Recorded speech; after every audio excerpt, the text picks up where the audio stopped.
Today's chiropractic tip, wellness. Research has shown that periodic chiropractic adjustments improve spinal function indexes and reduce overall medical expenses by 20% annually. Your health is your best asset and your only real wealth. Take care of it. Call your local doctor of chiropractic for an appointment today. You deserve it. I'm Dr. Donald DeFabio, reminding you that chiropractic is more than just back pain.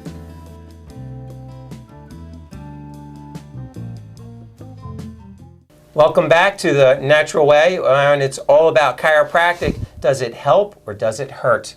Well, what do we know so far? It impacts the nervous system. The nervous system controls all the other systems of the body. So by keeping your nervous system healthy, your body's healthy. Pretty simple, but pretty powerful. Is it a belief system or is it real science? That's the next thing we're going to find out. Dr. Graber, how do we know if someone needs a chiropractic treatment? What's the science behind it? How does somebody know if they need an adjustment? Well, the first way of knowing is actually to have a chiropractor examine you. There you go. I like that. Why not another doctor? Why does a chiropractic doctor have to determine if you need a chiropractic treatment? Because chiropractic doctors are trained to see if you need chiropractic treatment, to find out the problems in the spine, whether they're amenable to chiropractic care or not. So in other words, when someone comes to me and says, hey, do I need acupuncture? And since I'm not an acupuncturist, I say, you know, you might respond really well to it, but since I'm not an acupuncturist, I can't tell you if you need it. Right. Is that the type of response patients should hear from other professionals? That would be an excellent response to hear. You know about it, but you don't know whether or not to make the determination whether or not someone needs acupuncture. The same thing if an acupuncturist would say the same thing about chiropractic or chiropractic or any other profession. So someone gets to your office. You mentioned a little bit before you do a consultation, a history, and an examination. Well, how can you figure out where those vertebrae are irritating the nerves, where they're subluxated, where they're fixated? How can you figure that out? Okay, well, before we jump right into the exam, in the consultation, in addition to finding out the problem the patient's having with that, also find a little bit of history of the chronicity of traumas that they've had with that. Poor posture, things called repetitive movement, do the same thing over and over again with that. To find out, those usually give clues as to what might be going on. Got it. Most people come in, they have a problem that they know about, but they also have problems that they don't know about. So first thing we do when we're evaluating someone is checking the vitals, blood pressure, pulse, that type of thing.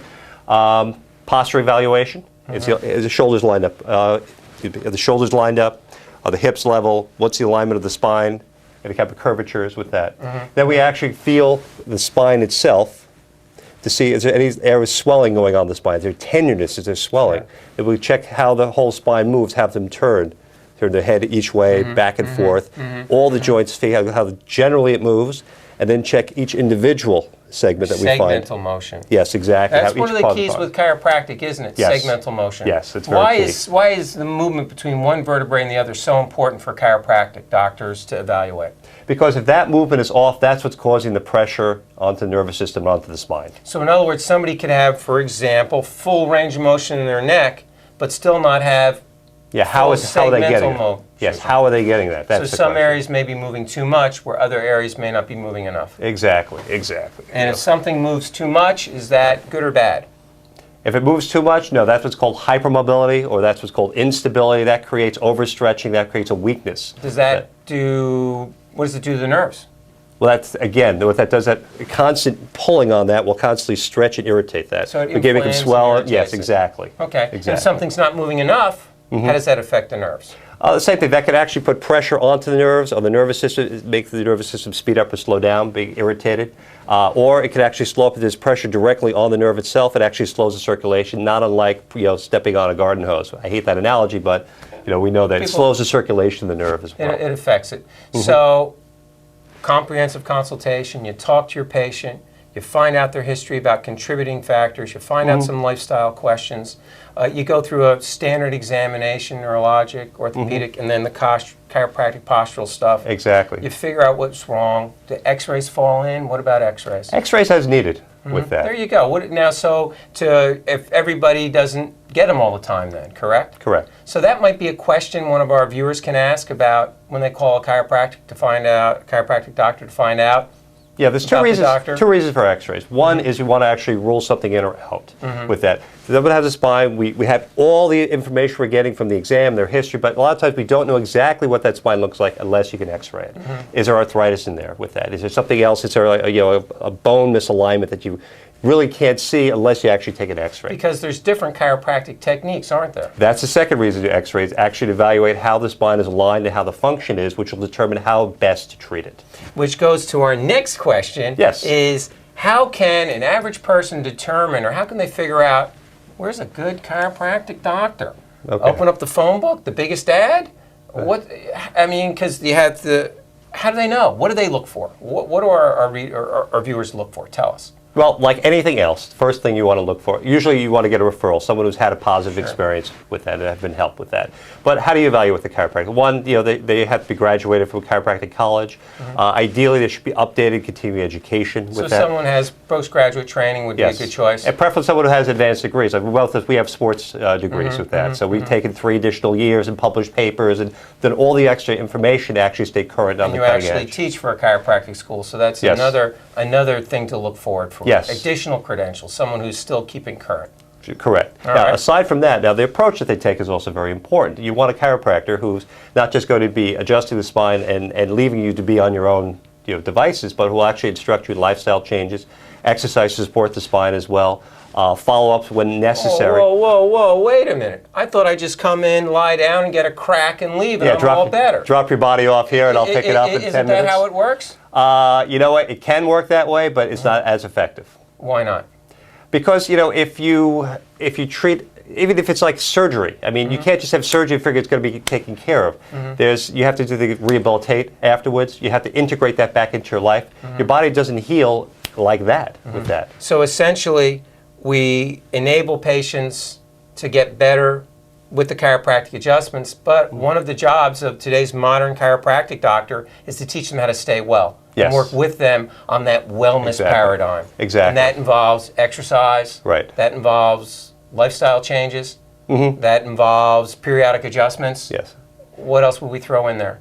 There may be some supports, like for example, if there's a what we call flat foot with that. Some orthotics, some arch supports. Exactly. Or maybe with even that. a belt or a belt pillow support. to sit at. If they're ergonomic assessment, if they're working at a computer station like this or like this, that'll constantly throw off. Sure, Again, that repetitive movement, that's bad for them. That just racks on the spine. So what we've seen in 24 years and developed into this drugless paradigm of chiropractic is complete healthcare, isn't it? Yes. Yes. And in your opinion, what percentage of patients' health problems are nerve, muscle, and skeletal related, neuromusculoskeletal? What would you say? That comes our office probably up to 90%. Now, can you give me an example of a condition that was nerve, muscle, and joint related, but the patient didn't necessarily know it was, like the pain wasn't only in their shoulder, like they had a pain somewhere else, and you said, well, actually, this is coming from your joints or your spine. Can you give me an example of that? Well, classic, when you mentioned earlier about the headaches with that. A lot of people say, oh, I have tension headaches, but they never go any further than that. Well, what's causing that tension headache? A lot of times that's happening up a part of the neck, where that area is what we call fixated or subluxated with that. There's a lot of muscle tension results from there. There's a lot of nerves being overfired, and those nerves are going into the head itself with that. And they're getting the pain, but they're getting headaches, but the head isn't the cause of it. The cause is actually coming lower down, which is why a lot of patients get tremendous results with chiropractic if it's a cervicogenic or neck headache. I love quoting the Duke study. Yes. 83.7% of headache sufferers get better with chiropractic. Yeah. And that doesn't mean just when you have a headache. That means long-term correction. Yes. Medicine was better in the short term when you have an acute headache. Yes. But for the long-term correction, chiropractic helps 83.7% of the time. That's a heavy stat. That's a heavy stat. So if you're a headache sufferer, call your local doctor of chiropractic. That's for sure. Yes. Doctor, we're going to take another short break. Okay. When we come back, let's talk about some health conditions that can be helped all Okay. right, with chiropractic. People know to look for a qualified doctor, one who's current, one who uses different avenues of approach in a wellness paradigm. And let's talk a little bit more about conditions we treat. Very good. I'm Dr. Donald DeFabio. This is the Natural Aid of Better Health and Wellness. We'll be right back. Today's chiropractic tip, Whiplash. Do you know your headrest restraint geometry? That's HRG for short. That means keeping your headrest 2 inches above and 1 inch behind your head will reduce your risk of getting whiplash 78% from a rear end crash. Drive smart. Use your car to prevent whiplash injuries. I'm Dr. Donald DeFabio, reminding you that chiropractic is more than just back pain.